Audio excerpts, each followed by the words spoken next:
Beri baa miyi nabdoon waxaa ku noolaa bulsho yar.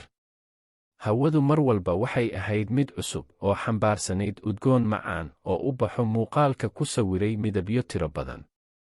Tuuladan aadka u yar, dadku waxay isku yiqiineen magacyo, noloshuna waxay ku socotay si tartiib ah.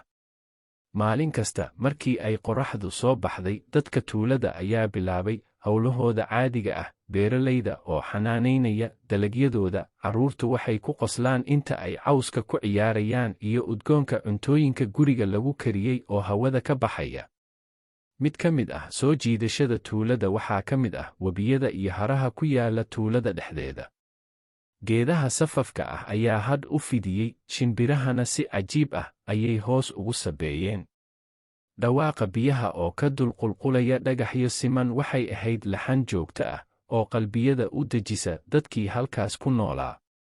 Fiidkiina, bulshadu waxay isugu soo ururtaa fagaaraha tuulada, meel bannaan oo raaxo ah oo ay ku hareeraysan yihiin aqalo. Waxay wadaageen sheekooyin iyo qosol iyaga oo hoos fadhiya iftiinka jilicsan ee dayaxa. Xiriir diiran oo adag ayaa ka dhexeeya dadka tuulada.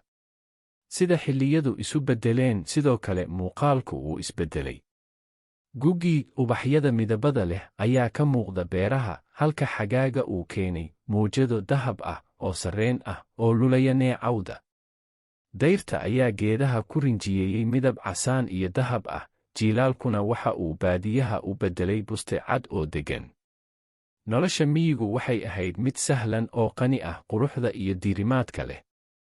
Dadka tuuladu waxay aad u jeclaayeen xilliyada aamusan ee caleemaha aysan shanqar lahayn, iyo habeennada ay xiddigaha iftiimayaan ee u muuqda inay ka sheekeeyaan sheekooyin iyaga u gaar ah. Wakhti ka dib, tuuladu waxay qaadatay horumarka iyada oo ilaalinaysa nuxurkeeda xasiloon.